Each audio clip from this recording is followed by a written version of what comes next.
Introduction. Cannabis, weed, marijuana, hash. Few substances spark as much debate as this one. Some say it's harmless, others call it medicine, while others still see it as a dangerous drug. But the truth, it's far more complicated. Cannabis is one of the oldest plants used by humans. From ancient rituals to modern dispensaries, it has traveled across cultures, continents, and centuries. Today, it's both celebrated and feared. In this documentary-style deep dive, we will explore cannabis from every possible angle, its history, how it affects the brain, its short and long-term consequences, its cultural and social impact, the myths versus reality, and the future of. This isn't about fear-mongering. It's about truth, science, and perspective. Chapter 1. From sacred plant to global industry.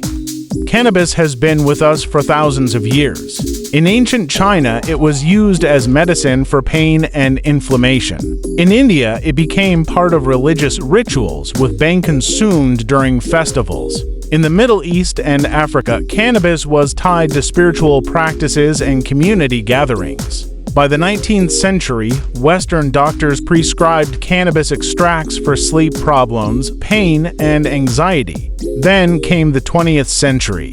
In the US and many other countries, cannabis was criminalized, associated with crime, poverty, and rebellion. By the 1960s, it had become a symbol of counterculture, a way for young people to reject authority. Fast forward to today.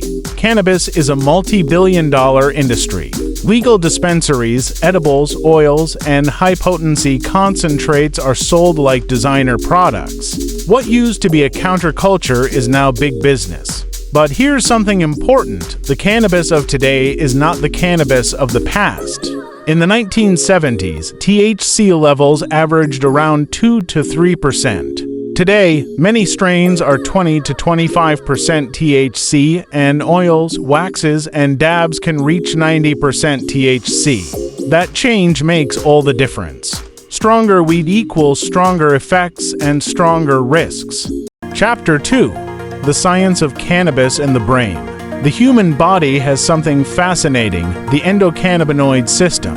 It helps regulate sleep, appetite, mood, and memory. THC mimics natural brain chemicals, binding to CB1 receptors in the brain. That's why time feels distorted, music feels deeper, food tastes incredible, but also memory, judgment, and focus are impaired. CBD, another major cannabinoid, doesn't make you high. It interacts differently, calming anxiety, reducing inflammation, and sometimes used in medicine. The key: THC overstimulates systems that are meant to be balanced. The brain gets hacked into pleasure and relaxation, but at a cost. Chapter 3. Short-term effects. Why do people use cannabis? The short-term effects can be enjoyable: relaxation, euphoria, laughter, and social bonding. Altered perception of colors, sounds, and time. Increased appetite, the famous munchies. But the negatives come with it. Impaired short-term memory, forgetting mid-conversation. Slowed reaction times, dangerous for driving. Increased heart rate, risky for those with heart conditions. Anxiety and paranoia, some feel relaxed, others spiral into panic. Hallucinations at high doses, distorted reality. The physical effects: red eyes, dry mouth, dizziness. Case study: a first-time user eats a strong edible, feels like their heart is racing out of control, panics, and ends up in the ER. The doctors find nothing physically wrong, just THC-induced anxiety. Chapter 4. Long-term consequences: addiction and dependence. About 1 in 10 users develop cannabis use disorder. Starting young raises it to 1 in 6. Withdrawal, irritability, cravings, insomnia, mood swings. Brain and intelligence. Teen users show permanent drops in IQ, weaker memory, and slower learning. Brain scans show reduced gray matter volume in heavy users. Mental health, increased risk of depression and anxiety. Cannabis-induced psychosis in vulnerable people. A stronger link to schizophrenia for those with family history. Amityvational syndrome, loss of drive, apathy, procrastination. Physical health, chronic cough, phlegm, bronchitis. THC affects hormones, lowers testosterone and sperm count. Women may face irregular menstrual cycles.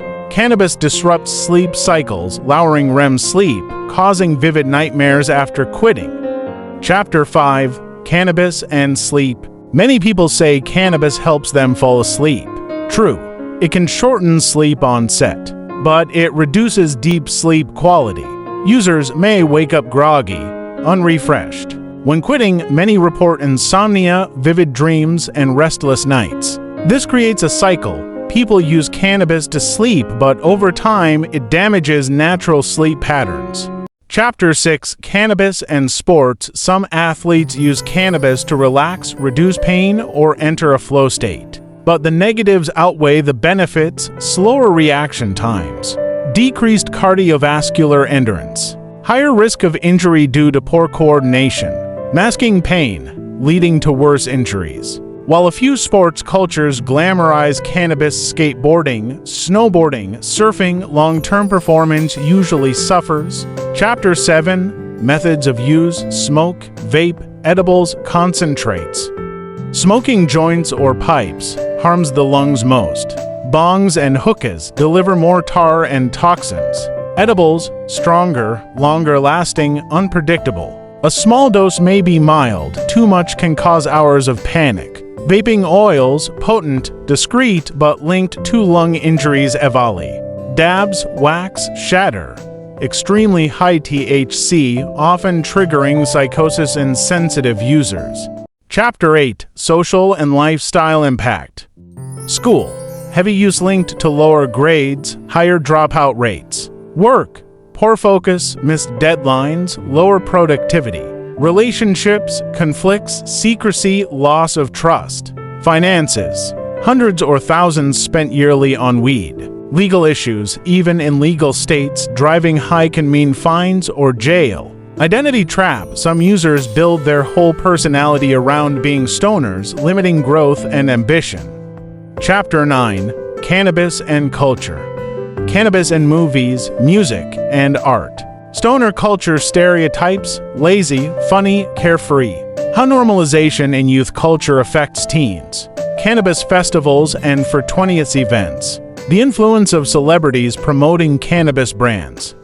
Chapter 10: Myths versus Reality. 1. It's natural, so it's safe. So is poison ivy. 2. It's medicine. Medical cannabis does not equal high THC recreational use. 3. It boosts creativity. Briefly, but long-term users often lose drive. 4. It's not addictive. Withdrawal proves it is. 5. It's safer than alcohol. Different risks, not risk-free. Chapter 11: Cannabis compared to other substances. Alcohol. More deadly for the body, but cannabis harms brain development. Tobacco, deadlier for lungs, but cannabis impairs mental health more. Psychedelics. Weed is milder but more habit-forming. Prescription meds. Cannabis can interfere with psychiatric drugs. Chapter 12: The Science of Tolerance and Withdrawal. Tolerance builds fast. The same dose loses effect. Users escalate to stronger products. Withdrawal symptoms: insomnia, irritability, sweating, headaches. Many relapse not because of cravings, but because of sleep problems. Chapter 13: Global and Political Impact. The rise of the cannabis industry, billions in tax revenue. Legalization versus black market, both thriving. Countries still enforcing harsh punishments. Asia, Middle East. International debates, freedom versus public health.